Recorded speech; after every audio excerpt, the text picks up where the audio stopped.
Muy buenas tardes. Tengan todos y todas ustedes. Mi voz no está como yo quisiera para dar esta conferencia.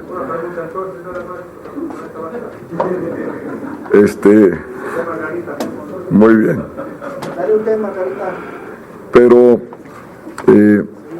ayer prácticamente no podía hablar. Sé que algunas y algunos de ustedes me buscaron, pero realmente el doctor no quería que hoy estuviera aquí, pero ustedes saben que a mí me gusta dar la cara en los momentos difíciles. Así es mi carácter y así he sido siempre. Voy a posicionar el tema de García Luna, hablar de él, todas las preguntas que tengan a bien formular las voy a responder. Sé que hay otros dos temas pendientes, es el tema del plan B y el tema del comité y todo lo que va a ser la selección ya de los eventuales candidatos o quintetas para integrar el INE. Podemos también abordar esos temas, si ustedes lo desean, pero desahoguemos primero el tema de mayor interés y después, si hay tiempo y si hay voz, que vamos a ver si hay voz, desahogamos el resto de los temas, ¿no? Siempre he sido y soy un convencido de que la ley es la ley. La Constitución es la Constitución. Esto no es retórica, esto no es un discurso. Y por lo tanto, quien transgrede la ley, quien viola la ley, debe ser sancionado y pagar sus culpas. Y en este caso, las de García Luna son gravísimas. En primer lugar, por ser un servidor público que tenía la obligación y el deber de combatir al crimen organizado, y lo que hizo fue exactamente lo contrario. Se sumó al crimen organizado. ¿Y esto qué significa? Significa que un servidor público no solamente incumple su deber, sino que en este caso deja una secuela de daños, de vidas, de adicciones de manera irreparable, porque el crimen organizado del narcotráfico es lo que es. Mata, divide a las familias y genera un enorme dolor en ellas cuando un hijo o una hija se convierten en adictos. Entonces, estamos hablando de los crímenes más graves que puede cometer una persona.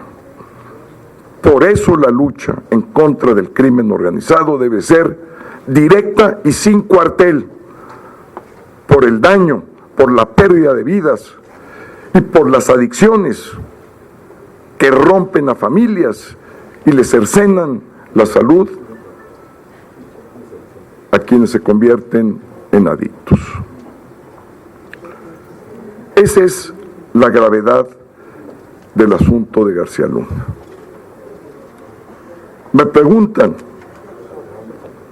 si yo tenía conocimiento de esto. La respuesta es tajante, es no, absolutamente no.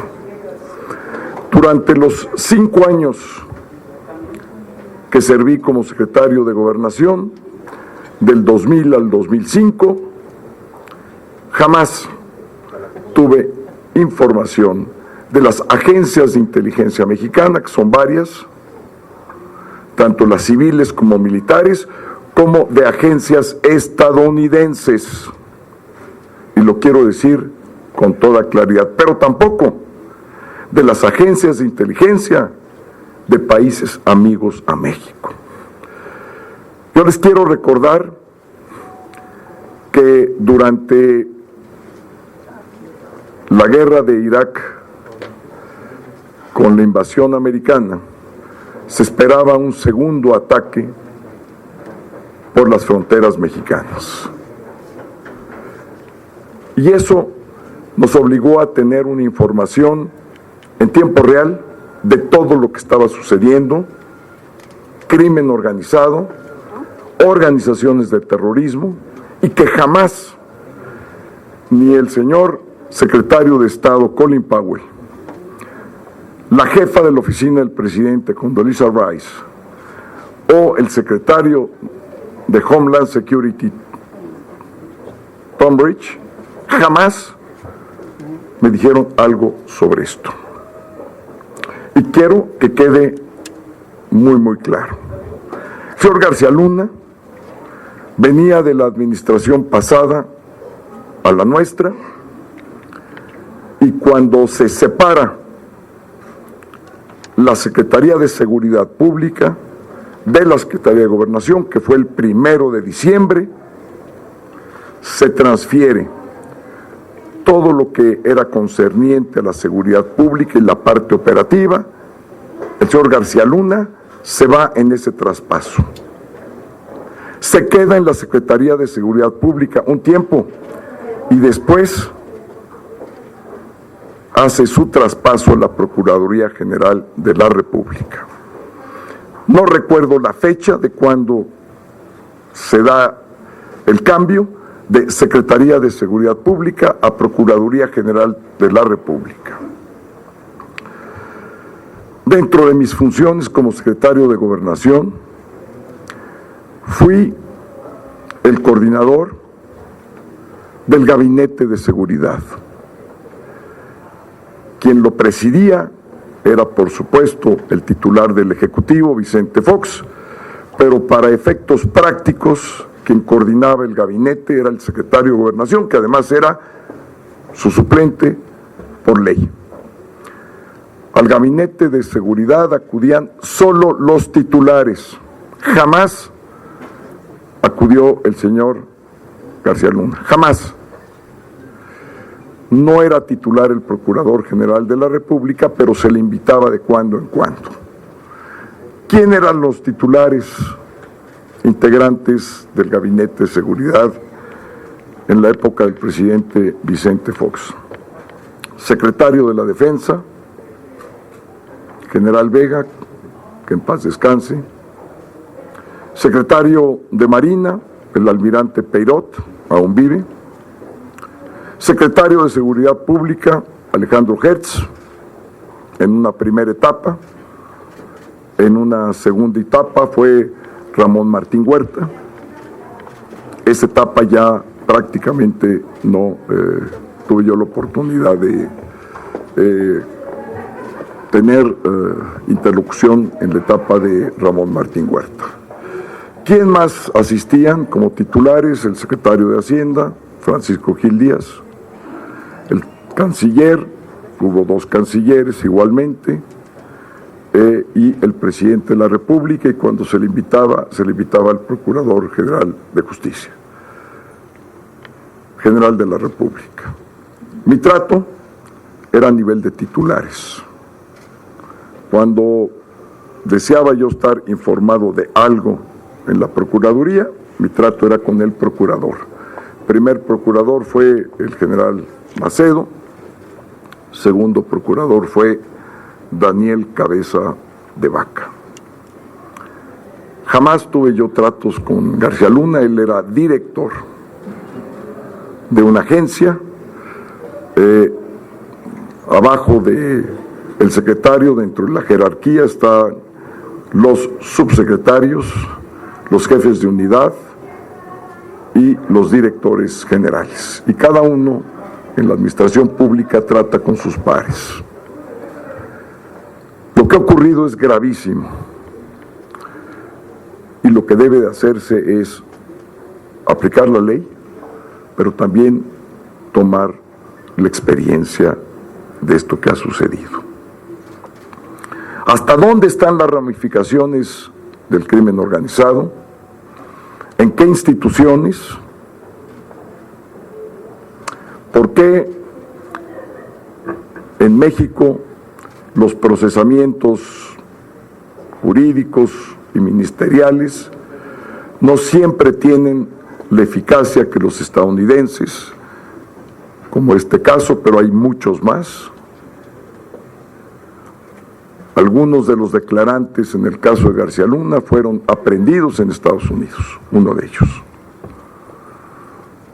Y otros en distintas administraciones, fundamentalmente la de 2000 a 2006 y de la de 2006 al 2012. ¿Quieren politizar este asunto? Lo van a hacer. Lo que yo diga o deje de decir, lo van a querer parcializar, tomar una parte, decir otra, pero esto es. Y yo estoy aquí porque vengo a dar la cara, creo en la justicia, creo en la ley, creo en la Constitución y creo en quien la hace, la paga, tal cual. Y si me van a preguntar si esto sigue con otros funcionarios o servidores públicos, a los niveles que sea, que siga, porque es un crimen, no solamente que debe de exhibirse, claro que debe de exhibirse, pero debe de castigarse, tope donde tope. México no puede darse el lujo de que estas cosas sucedan, y menos que sucedan primero en el extranjero y luego tengamos que empezar a trabajar nosotros aquí en México. Gravísimo. Estuve a cargo de la seguridad interior del país durante 5 años, ya hablaremos, ahí están los resultados. Nunca un gobierno en los últimos 50 años ha bajado los niveles de violencia como los bajamos nosotros. Es verdaderamente reprobable que un mal funcionario como García Luna venga a echar abajo mucha de la credibilidad que tienen las instituciones mexicanas. Porque lo grave de García Luna, aparte de esta secuela de violencia que deja, de adicciones, de dolor inconmensurable en cientos de miles de familias, imagínense cómo deja a los servidores públicos que murieron en el cumplimiento de su deber. Imagínense nada más. Se decía que era un super policía. Lo que resultó fue ser un super traidor. Traidor a México, traidor a su institución y traidor a sí mismo. No pudo haber tomado un camino más equivocado que el que tomó. Muy bien. Si quieren politizarlo, se politiza. Pero eso no va a arreglar el problema ni la violencia. Lo que sí puede arreglar son que los ministerios públicos se pongan a trabajar aquí en México, que regrese la confianza con los Estados Unidos, que intercambien información y que todas las hebras que dé ese proceso y los subsecuentes acaben con este mal. No hay peor daño que una muerte. Es irreparable. Y vean ustedes el saldo de muertes que tenemos. Entonces, esto es no grave, gravísimo. Y yo aquí vengo a dar la cara porque sé lo que hicimos durante el ejercicio de gobierno que a mí me tocó servir. Sé de la gravedad, conozco de este tema. Vaya que conozco 5 años, vaya que conozco de sistemas de inteligencia,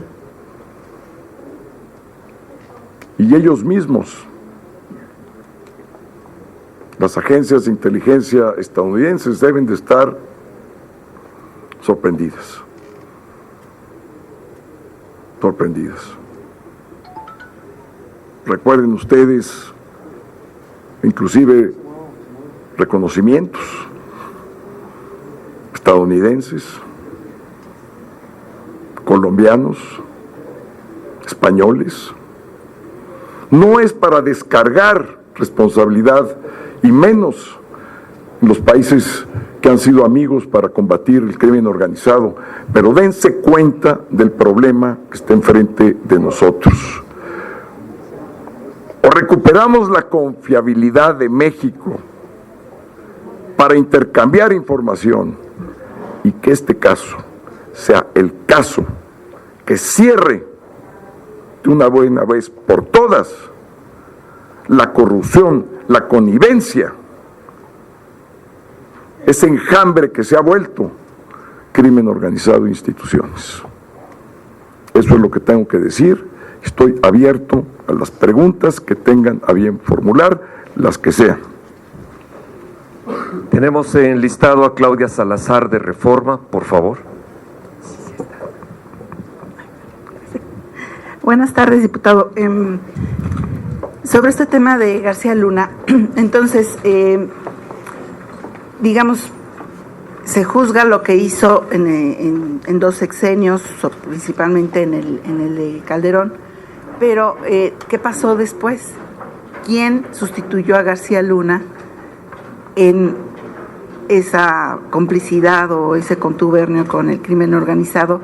¿Y qué opina de que entonces Morena siga, como usted dice, politizando este asunto sin ver el problema real? ¿Sí cree usted que no está viendo el problema real de que es el país en su conjunto el que está siendo cuestionado y que pues si sigue la violencia y el tráfico de drogas y si sigue operando el cártel de Sinaloa, pues es que alguien está detrás de todo eso? O sea, ahí también sigue habiendo autoridades mexicanas que lo permiten. Y entonces, si están culpando a Calderón de que sí sabía, pues ahora ¿qué? El presidente López Obrador, ¿no sabe o sí sabe? Porque si sí sabía Calderón, según a la visión de Morena, pues ¿qué está pasando en este sexenio? Que sería a lo mejor lo que falta de actuar. Esa es una de mis preguntas. Y otra es, ¿usted cree que ya para la elección de consejeros del INE ya tendría que definirse que sí sea una mujer la que asuma, no solamente porque se está considerando en las quintetas, sino porque pues ya hemos tenido presidentes varones y pues que ya le toca a una mujer? Muy bien, la pregunta es, ¿quién lo sustituyó? No lo sé. Lo que sí sabemos son las declaraciones que se dieron en el juzgado en Brooklyn, y al parecer, pues, esto continuaba. Es obvio que esto debe de seguir, hoy en día. Pero yo no voy a utilizar esta conferencia de prensa para echar la culpa al gobierno de López Obrador. Y vaya, hubo menciones en el proceso, pero no lo voy a hacer. Y no lo voy a hacer porque sería muy fácil evadir las preguntas que ustedes me estén formulando y echarle yo la culpa ahorita a López Obrador, su gobierno y sus resultados. Ya habrá otro momento y circunstancias para hacer esto. No hay manera que no haya connivencia cuando el nivel de incautación de droga es mínima, pero no de la que sale de México, de la que sale de Colombia, de la que viene de Asia y se transforma en fentanilo en los laboratorios que están esparcidos de Michoacán hasta Zacatecas y pasando. O sea, no hay manera, no hay forma. Yo les voy a platicar un caso personal. Estaba yo en campaña con el presidente del partido. Esto nunca lo he dicho público, pero amerita que se sepa. Y en campaña le pedí yo al presidente del PAN porque lo quería yo acompañar a Michoacán. Y me dice, oye, pues me parece muy bien, vamos a tener un evento en Morelia, y después te invito a Quiroga, que para nosotros es emblemático, ustedes saben, fue el primer municipio que ganamos. Fui a Quiroga, la candidata me separó antes del evento y me dijo, me están presionando los del crimen organizado. Siempre habíamos, o casi siempre habíamos ganado Quiroga, y por las amenazas, es un municipio que infortunadamente se pierde, pero ese no fue el problema. De ahí nos fuimos a otro municipio, a Tareta. Y en Tareta nos pararon las organizaciones del crimen organizado, yendo yo con el presidente del partido. Armas largas, coches blindados, y nos preguntaron a dónde íbamos. Pues a un evento. Pues aquí no pueden pasar hasta que den autorización. Nunca. En mi vida, como ciudadano mexicano, me sentí tan mal de que se atreviera alguien a pararme en una carretera y que era un cruce de caminos, que no fuera una autoridad civil, que estuviera fundamentada en ley. Nunca. Es mi experiencia. No de otro, es mi testimonio. Este es el gran problema. Si no tomamos este caso como un caso ejemplar, como un caso verdaderamente que permita generar un diálogo, un intercambio de ideas. ¿Por qué piensan ustedes que quiero yo hablar con el presidente López Obrador? ¿Por hablar? No. Y ustedes lo saben, quiero hablar de este tema, porque lo conozco, lo sé, y sé el problema que representa para el país. Conozco a los estadounidenses porque tuve un trato de plena confianza con ellos y con las agencias de inteligencia de los países europeos y sudamericanos, incluyendo Guatemala. Si no hay diálogo, este problema va a seguir. Hoy es García Luna, mañana será alguien más. Y será escandaloso, se va a politizar y ahí va a quedar. Yo les pido a nuestros ministerios públicos, les ruego, como mexicano, que hagan su chamba, que investiguen, que construyan los casos, que los lleven a los tribunales, que a los jueces que tengan el valor civil de sentenciar a esta ralea de criminales. La siguiente pregunta. Francisco Garfias, del Arsenal de Excelsior, por favor. Lo del INE. Dejamos lo del INE al último, Claudia, ¿te parece? Para darle cabida al tema y vamos al INE. De la mujer. Diputado, Sí. Ayer en tribuna en el Senado, Germán Martínez, quien fue presidente del PAN, pidió que trajeran a Felipe Calderón para que lo investigaran, pero que lo trajeran no en las condiciones como trajeron a Lozoya, a un hospital privado, o a Ancira, que lo trajeran para que investigar este tema. He notado que en esta conferencia ha sido muy prudente con el tema de Felipe Calderón, y lo entiendo, pero ¿usted es partidario de que lo traigan para que se investigue o que se le convoque para que dé a conocer qué sabe de lo de García Luna? Sí. Mira, no soy prudente, simplemente entiendo del proceso judicial y quienes tienen la obligación de hacer esto son las autoridades. Lo que diga un civil no tiene ninguna consecuencia, pero si hay materia, deben de hacerlo. toque lo que toque, de la administración que sea, del nivel que se llegue. Más claro no lo puedo decir, pero yo, como civil, pues esto es lo que puedo yo posicionar, expresar, pero son los ministerios públicos, fíjese, los únicos que pueden llevar estos casos a los tribunales y que no dejen que sean otros países los que hagan el trabajo que deben de hacer ellos.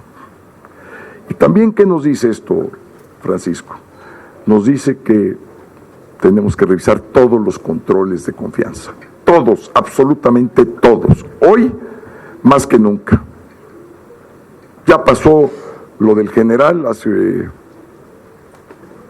un año o un poco menos, ya han pasado muchas otras cosas y no pasa nada. Esto, por supuesto que es un caso emblemático y debe de utilizarse toda la fuerza que de este caso para hacer los cambios institucionales de personal y de exámenes de confiabilidad. Pero aquí que no haya duda, no soy prudente, que llegue a donde deba de llegar. Punto. Debe haber actas de todas las reuniones que se tuvieron, debe haber actas de las reuniones bilaterales que se tuvieron, de todo esto debe quedar consignado para entender cuál es la responsabilidad de cada quien. Yo expresé la mía, aquí con toda claridad con ustedes, a dónde llegué yo, y todo lo que digo es perfectamente verificable. Cada servidor público durante todo este lapso debería hacer lo mismo hasta el día de hoy. ¿Por qué no imputaron a García Luna? Aquí y en su momento. ¿Por qué no? Entonces hay una cadena de servidores públicos de toda índole que deben dar el paso al frente, dar la cara y decir dónde se encontraban, qué decisiones tomaron y cuál era su relación. Yo cumplo haciendo lo propio. Hasta ahí me quedo. Jimena, por imagen Excelsior. Gracias, Eduardo. Presidente, consultarle como miembro activo del PAN, como una figura importante ahorita en decisiones, saber si nos puede confirmar o rechazar si la diputada Margarita Zavala seguirá siendo parte de las filas de la bancada, seguirá siendo cobijada. Había trascendido que existía la posibilidad de que saliera. Entonces, le pregunto directamente, y también para ponerme en la lista de las preguntas del tribunal, ¿qué opina sobre la intervención que ahora quiere hacer Morena con la aprobación del Plan B, ahora ir en contra del Tribunal Electoral? Le agradezco.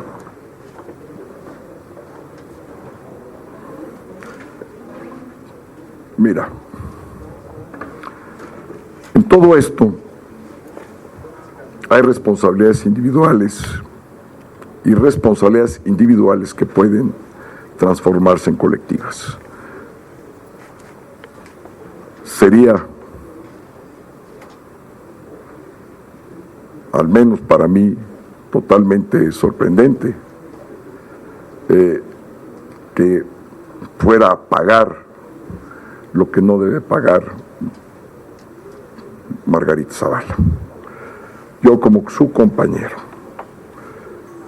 le digo que en nuestro grupo va a estar, ahí va a estar bien,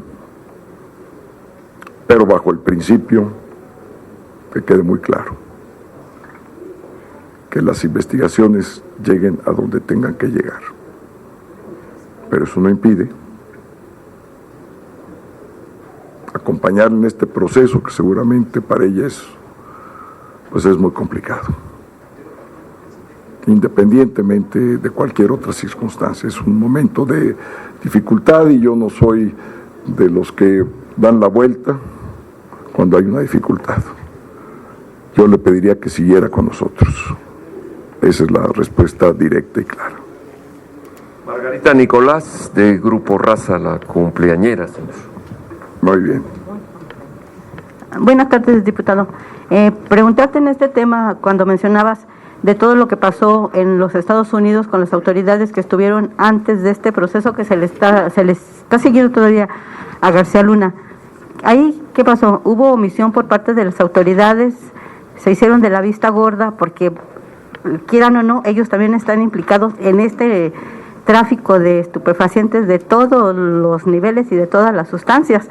Y ahora lo juzgan y teniendo atrás pues omisiones o se hicieron de la vista gorda, y aquí en México pues las autoridades actuales se regodean con este caso para atacar principalmente al PAN, sobre todo que estamos ahorita en dos momentos muy importantes, las elecciones del Estado de México, de Coahuila, y viene el 2024, y bueno, con el plan B que también ya se está por ahí litigando.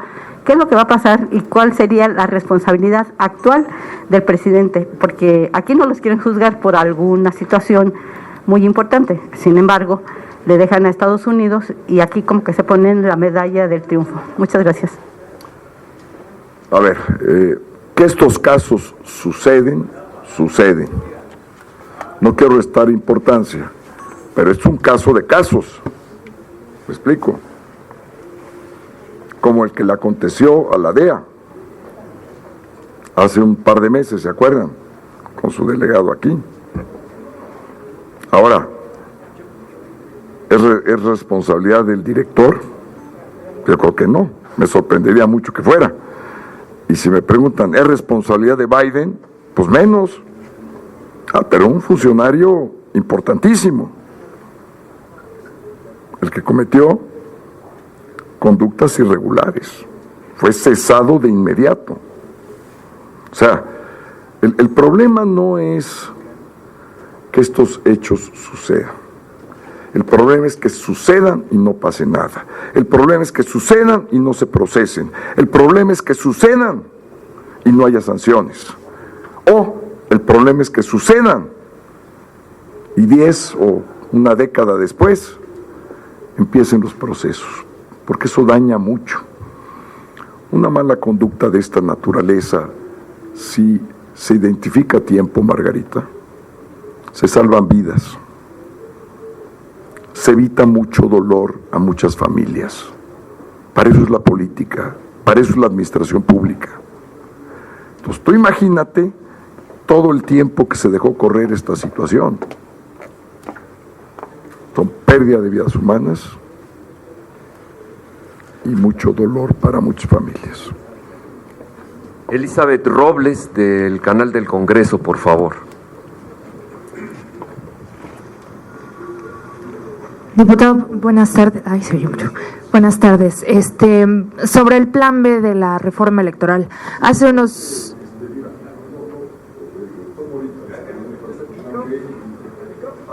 La pregunta sobre García Luna. Entonces, contesto estas dos y me voy a la tuya, si no tienes inconveniente. El señor Carlos Guzmán de Avan Radio e inmediatamente Adolfo Sánchez del Independiente sobre el tema de García Luna y después vamos con plan B. Sobre ese tema platicábamos con su coordinador aquí del PAN en la Cámara de Diputados. Él decía que también se tendría que investigar a otros funcionarios. Tocaba el tema de Manuel Bartlett, porque el tema de la DEA que se estaba mencionando. Si usted comparte esta opinión, y también platicábamos el día de ayer con el coordinador de los senadores allá en Cámara de Senadores del PAN, por supuesto, nos decía que el PAN no debía salir manchado por ese tema, ya que son administraciones diferentes. Incluso mencionaban a ambos que no era militante del PAN, García Luna. Es su comentario a este respecto. Muchísimas gracias. Adolfo, por favor, para tener el tema junto. Por favor. Durante el inicio de la administración del presidente Fox, desde mi punto de vista cometieron un error. Dame un segundito.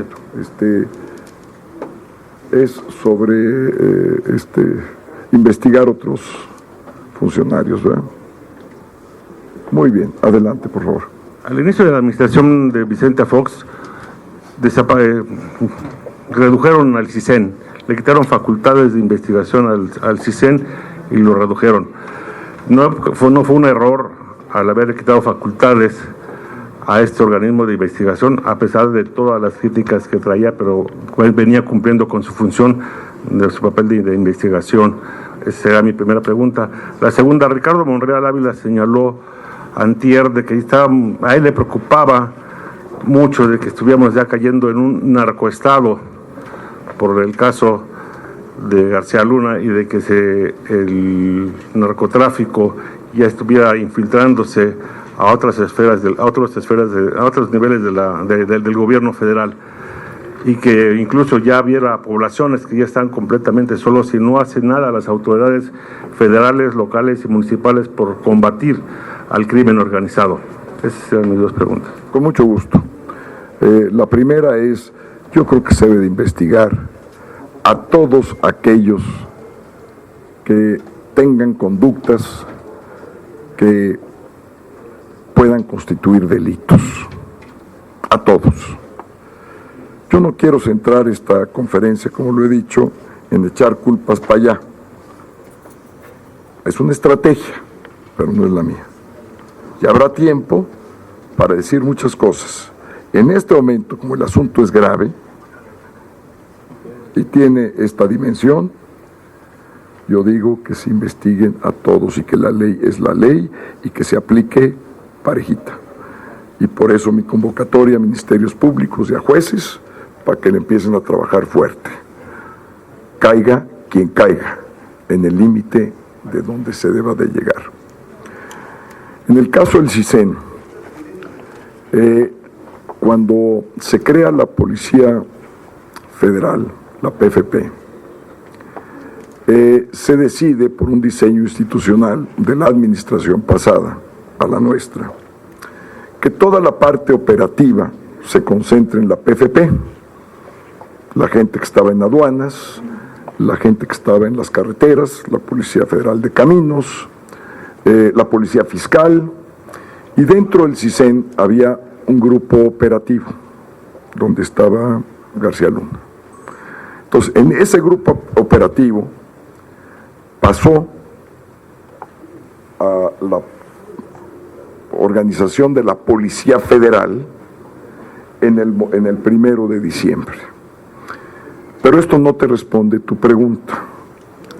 La pregunta es si se perdió capacidad de inteligencia o no. Yo creo que se ganó. Precisamente la parte operativa distraía en exceso a la Agencia de Inteligencia del Estado mexicano para abocarse exclusivamente a la parte de inteligencia y no a la parte operativa. Si mal no recuerdo, eran 600 efectivos los que se transfirieron. ¿Qué más recuerdo? Pues recuerdo que hicimos una reestructuración del CISEN y que la agenda de riesgo que se definía en el Gabinete de Seguridad era cumplida con creces. Los reconocimientos no solamente fueron de la propia administración, que esos pues no tendrían el valor, pero a nivel internacional. El CISEN fue otro. Le quitamos la parte de investigación política y nos abocamos a nuestra misión. ¿Cuál es la misión del CISEN? Es una misión que quizá no se sepa y hay que hablar de ella. La misión es la seguridad nacional. Ese es su nombre, el que tenía anteriormente. ¿Qué es seguridad nacional? Resguardar la integridad territorial, que alguien, un grupo pueda subvertir el orden constitucional, que puedan afectar la vida institucional del país. Entonces, todo lo que sean delitos que puedan, digamos, incidir en estas materias son objeto de investigación permanente y constante por parte del CISEN, o al menos eran en mi época. ¿Como cuáles? Terrorismo. ¿Como cuáles? Migración en su modalidad de trata de personas. Como cuáles, todos los actos de subversión. Si ponían una bomba en un banco, pues era un acto que debíamos investigar si era por un motivo ulterior que pudiera afectar. Si alguien tomaba una parte del territorio, era su responsabilidad del CISEN informar si una carretera estaba siendo acechada por el crimen organizado, si una porción territorial lo estaba, y yo le aseguro que mientras que yo estuve como secretario de Gobernación, no había tomado un territorio. Los problemas eran focalizados a municipios y que ese orden fue cambiando y disminuyendo a lo largo de la administración. Pero no teníamos porciones, nunca tuvimos un problema en elecciones, como los que vimos en la elección intermedia. Jamás un miembro de un partido le pudiera haber dado el testimonio que hoy les di, que me pasó en Michoacán, jamás. Entonces el sistema de inteligencia se fortaleció, reafirmó su vocación de seguridad nacional y estuvo muy reconocida. Me tocó enfrentar la guerra que Estados Unidos le declaró a Irak y México se convertía en un objetivo muy vulnerable por una frontera porosa de más de 1 millón de tránsitos diarios. No pasó nada. ¿Por qué? Porque teníamos inteligencia. Inteligencia muchas veces superior a la de otros países amigos. Pues con esto terminamos. Pues mira, lo que pasa es que hay porciones del territorio que están en manos del crimen organizado. De ahí inferir a que sea un narcoestado, pues hay una discusión. Me explico, porque un narcoestado pues es que esté contaminado todos los gobiernos a todos los niveles. Esa es la definición. Yo creo que no. Yo creo que sí tenemos porciones muy importantes del territorio. Y nadie me lo ha preguntado, pero si me preguntarían qué debía de hacerse en primera instancia, recuperar territorialmente lo que está dominado por el crimen organizado. Esto es una estrategia que no se ha hecho y que se debe de hacer. Vámonos al tema de... porque ya se va a acabar la voz además, mamá. El plan B, si le parece, atendiendo a la inquietud de Claudia y de Elizabeth. El plan B, por favor. Me quedo con Elizabeth para que me diga. Diputado, nuevamente buenas tardes. Y hablando precisamente del senador Monreal, hace unos minutos dijo a la prensa que los presidentes de mesas directivas de ambas cámaras están facultados a solicitar a la Suprema Corte de Justicia de la Nación que resuelva asuntos de forma pronta y expedita, como el caso del Plan B. Esto en alusión directa a las acciones de inconstitucionalidad. El senador afirmó que conviene que la Suprema Corte resuelva pronto estos recursos para dar certeza en este caso, porque dijo está en riesgo la elección de 2024. Presidente, ¿buscará ejercer esta facultad? Y dos, ¿plantearía este asunto al senador Armenta como parte del trabajo en conferencia que ya está en curso? Mire,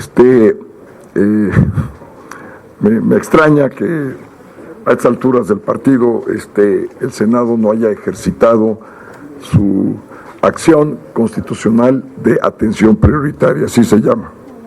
Nosotros ya lo hicimos en muchos casos. Fue ahora sí que parte de la atención que hubo. Yo he estado ejercitando mis facultades a plenitud y he estado yendo...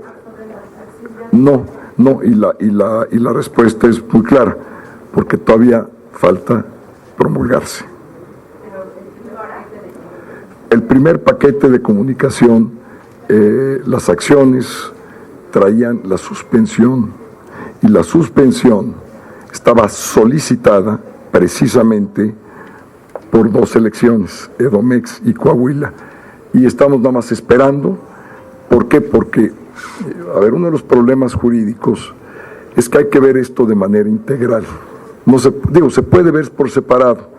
Entonces yo lo que pedí es, por ejemplo, en el caso de la militarización, cuando ejercí mis atribuciones, de las que habla el senador Monreal, yo las ejercí pues, hace mucho tiempo, y informé a la Junta, y les dije a los integrantes de la Junta, si tienen ustedes alguna acción prioritaria que cumpla 2 cosas. porque la Constitución así lo establece. Primero, que sea de carácter urgente resolver. Entonces tiene uno que fundamentar la urgencia, primer elemento. Segundo elemento, que sea de interés público. Entonces la militarización es de interés público, sí lo es. ¿Era urgente resolver? Sí lo era.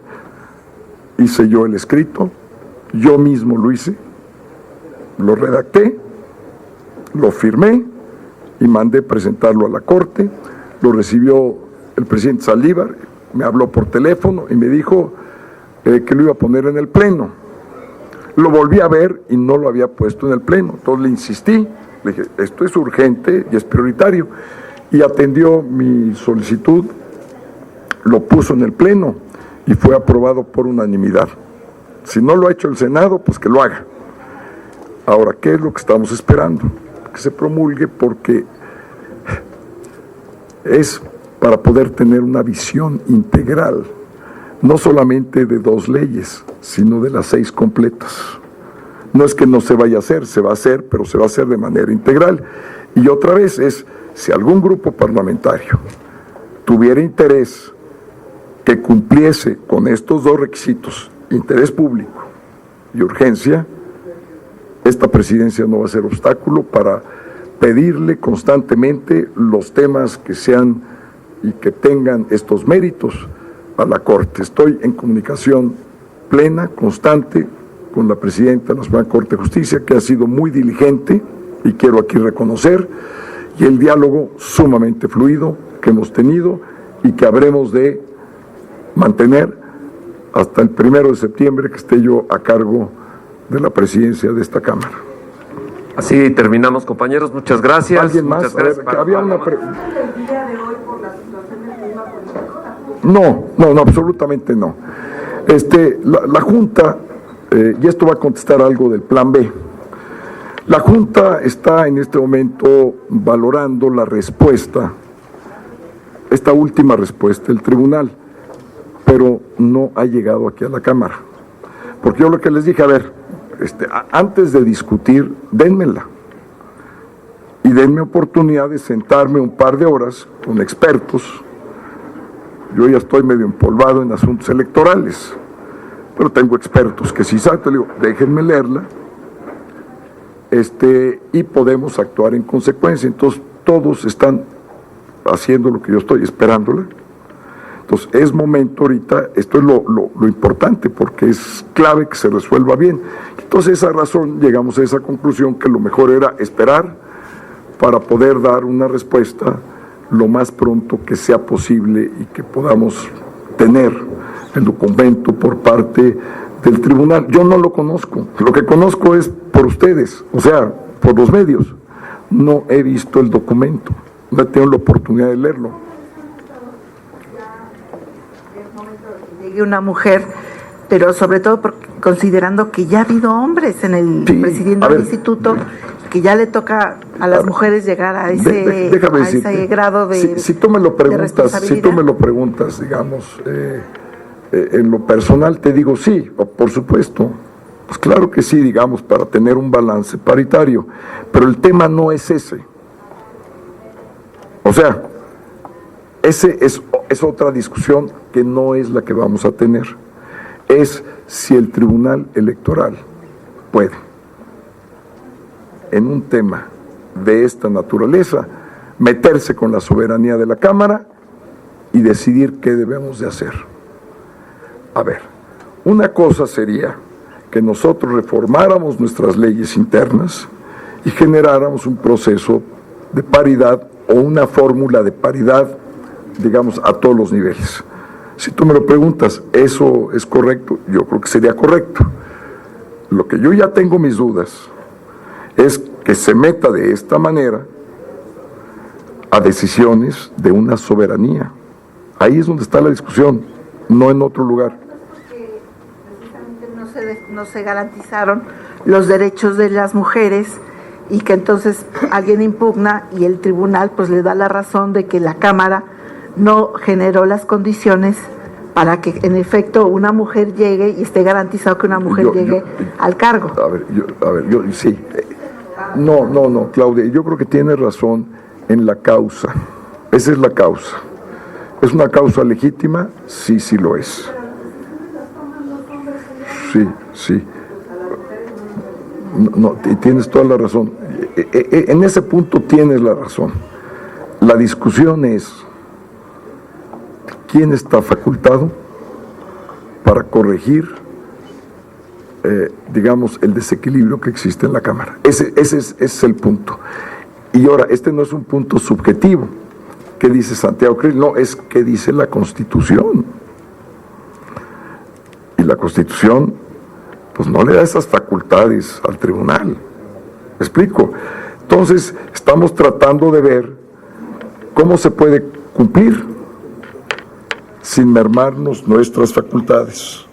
No porque no haya razón, bueno, pues es la primer Cámara paritaria en toda la historia, 251 diputadas, 249 diputados.